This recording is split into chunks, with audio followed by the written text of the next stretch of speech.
Good evening and welcome to Tucker Carlson tonight. The United States may be losing a star from its flag for the first time ever.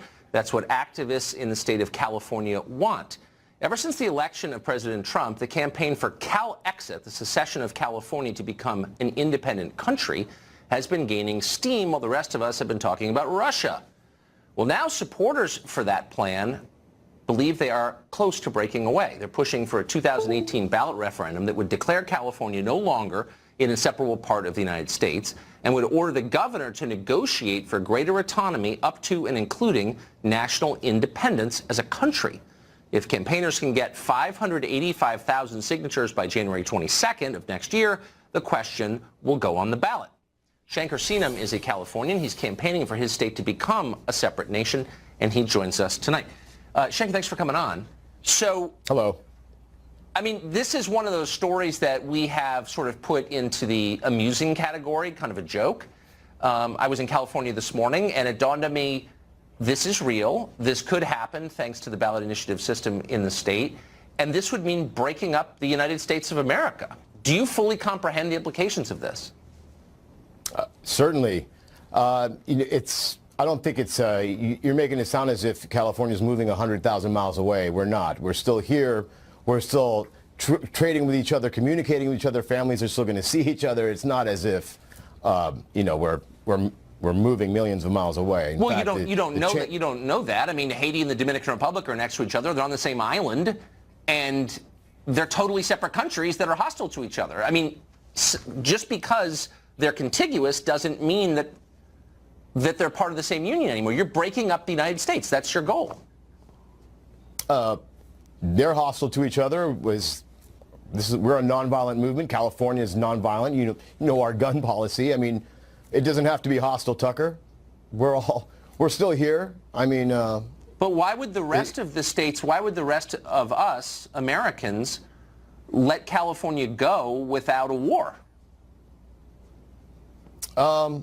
Well, I mean, it's really not up to the rest of the states, really. But do the rest of the states really love California? From what I've been hearing, I mean, from the rest of the states, we're snowflakes and we're hippies, and we don't know. We're in huge debt crisis, and our hospitals are overcrowded, and all the rumors and those are real. Those aren't exactly. Those aren't rumors. I don't think of Californians as hippies or snowflakes. I think of them as poor people, because there's more poverty in your state than any other. Well, it's just a fact. But the point is, it's not actually up to California. It's up to the rest of the states whether California can leave the union. And this could quite easily turn into conflict. I mean, it did in the 1860s when South Carolina tried it. Have you thought this through? Yeah, so, our poverty level, we have 40 million people here. We are the highest populous state. So, yeah, of course, we have a high poverty level. And as far as up to the rest of the states, if you can think of a reason why you want us to stay, please let me hear it. Because what we've been hearing is that we're nothing but a burden to the United States. And the exact opposite is true. Not only economically, but culturally, we're just a dominant state. We're a global powerhouse. Well, I'm not against it. Well, keep telling yourself that. I mean, I'm not against. I mean, I'm from California. My family's from there. I was just there, as I said again, this morning. But it just seems like a big move. So let's get specific. If California becomes its own country, do you plan to give citizenship to the illegals within your borders? And do you intend to have a border policy as a country? Yeah, certainly we're going to have a border policy. If you're a nation, you need your borders. Citizenship to illegals, definitely a pathway to citizenship that's much quicker than what the United States has right now.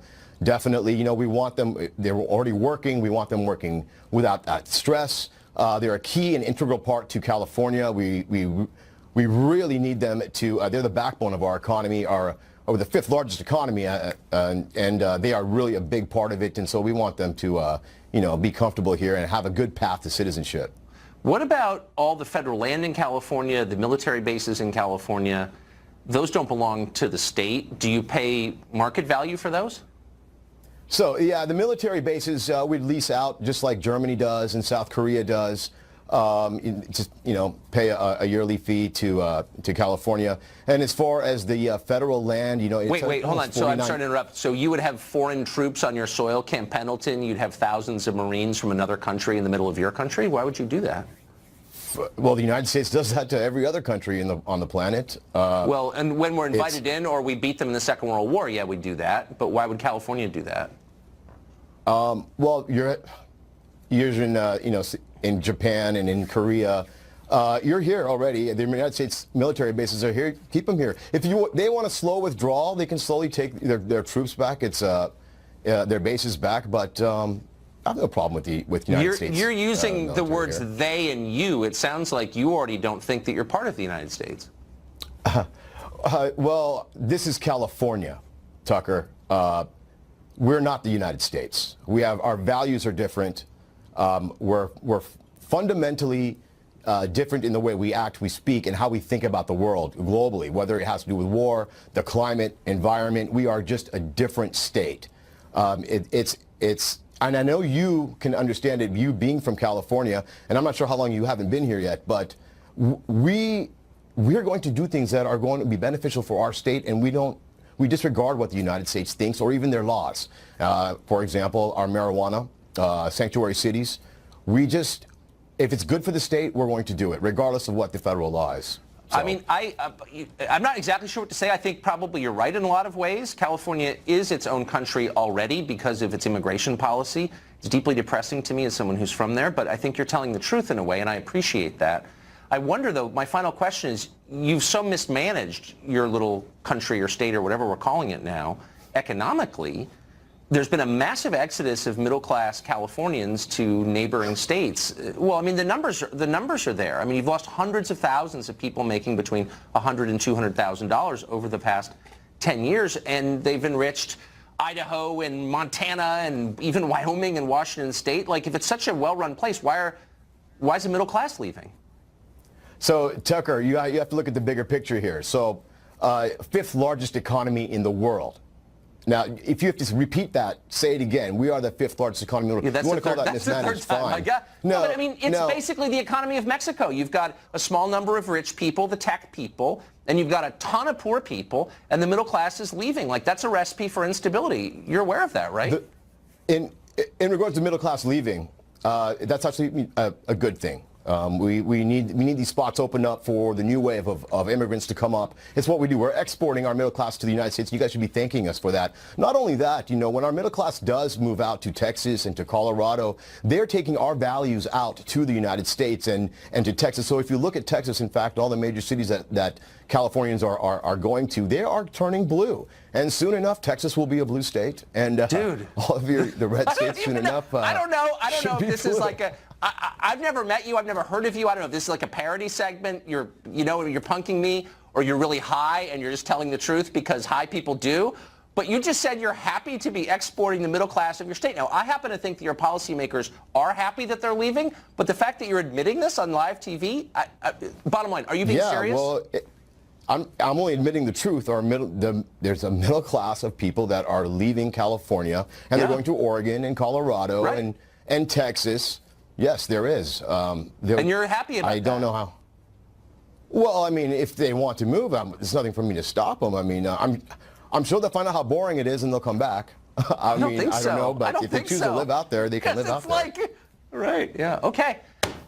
What an amazing interview. Thank you. And I'm sincerely, thank you for telling the truth. I appreciate it. Victor Davis Hanson is a senior fellow at the Hoover Institution at Stanford. He's a professor at Cal State University, Fresno. He's been in California all his life. His family's been there for over 100 years. He's watched the state change. He joins us now. Did you just hear that interview? What's that? I just interviewed a man. Okay, so he said two things that really struck me. One, no, he doesn't think that California has much in common with the rest of the country. And two, yes, the middle class is leaving. He was honest enough to admit that. And that's a good thing. What do you make of that? Yeah. Well, it's unhinged because about 75% of the geography of California is red. And we have this two Californias from San Diego to La Jolla where about 30 million people live. But if you were going to succeed, all of the minerals, the oil, the agriculture is farmed or worked or mined by conservatives. And when they go, they're not leaving to spread California values. They're leaving because they have 13% income tax, the second highest sales tax, third highest gas tax, and yet their schools are rated 46th in the country, and they're, I think Forbes rated our freeways 49th in the country. So we have 1 out of every 4 people in California was not born in the United States. And we have 22% below the poverty level, 1 out of 3 on welfare. So it's Mississippi and Massachusetts in one state. And people are leaving to get away from that. Exactly. Watching California, I was always very pro-immigration, always. And watching what's happened in California really made me pause. This guy just admitted that he's happy to replace the middle-class population of California with poor immigrants because, well, he didn't really say why, but that's a good thing. Well, I'm sitting here in Palo Alto, and I can tell you that poor immigrants are living 7 and 8 families to a house in Redwood City, and they clean the tables of the techies and the masters of the universe. But you mentioned to them, let's build affordable housing on 280. We have open spaces, we have mass transit, a beautiful freeway, and they go ballistic. So they do like this apartheid society where they're the Spartiate ruling class and everybody else is a helot. So it's kind of pathetic that people would admit, as you pointed out, that they're really medieval in the way that they envision California. But you're totally right about their attitudes. Move the Somali refugees to Nantucket. That is the answer as far as I'm concerned. So, okay, I want to get to this. President Trump says you can take his smartphone from his cold, dead fingers. He tweeted this today. Quote, only the fake news media and Trump's enemies want me to stop using social media. 110 million people. Only way for me to get to the truth. Meanwhile, the press have finally grown tired of comparing the president to Hitler. Now they're moving on to secondary autocrats like Mussolini and Kim Jong-un. Watch. I think all this going around and purging people, just like Kim Jong-un, what does he do? He knocks off all his relatives when he gets scared. When you get scared of your position, you start killing people around you. We don't do that in this country. We fire them. Trump seems to know how to fire. You can't really compartmentalize everything because it's all morphed together as Donald Trump unfit for command, in my opinion. I've worked with families and say it's 10 o'clock at night upstairs at the White House. There's no General Kelly around. The Romanovs are at dinner, okay? They're sitting around having dinner. You've got Jared there, the favorite son-in-law. You've got the favorite daughter. You've got Don Jr. maybe stopping by. They're all sitting around talking about what kind of job General Kelly's doing. The key to Donald Trump is just this kind of blind, fierce loyalty, and that's what Franco expected in Spain. That's what Mussolini wanted in Italy. Every time I feel kind of depressed because I think Trump's screwing up, I look at these people and I think, man, I mean, there is something worse, I guess. Yeah, I mean, they're historically illiterate, if not obscene, because Mussolini was responsible for killing about 1.6 million people in the Balkans and North Africa. Kim Jong-un has probably killed 2 to 4 million. Stalin killed 20 million. So there's no comparison to be made. And as far as the tweets go and Twitter and all of that, it's not an either or. People, I think, understand that he's redefined social media in a way that is sort of electronic fireside chats. It's just that we go down these cul-de-sacs, and if you have 30,000 of them and you divide it by how many days since he's been inaugurated, you get maybe 30 or 40, and such a number, you're going to make a mistake or you're going to be indiscreet. And what's the point of that? Well, the point of that is it distracts from, we're reaching 10 million barrels of oil, which is a record. We're redefining the strategic importance of the Gulf states or Eastern Europe because they now are energy independent of OPEC and Russia. We've got 2.6 economic growth. We've got record jobs, record corporate profits, record Wall Street, and all that stuff is getting lost in some of these 5% of the daily tweets. So we don't want to, it's like a fine watch. You know it's not quite working right, but you don't want to take it apart and ruin it, but you want to find a way to calibrate it that is effective. And I think John Kelly's the man to do that. Right, or you just assume it's always 5 minutes slow. That's what I do. Professor, thanks a lot for joining us tonight. You're a smart man. Thank you for having me, Tucker.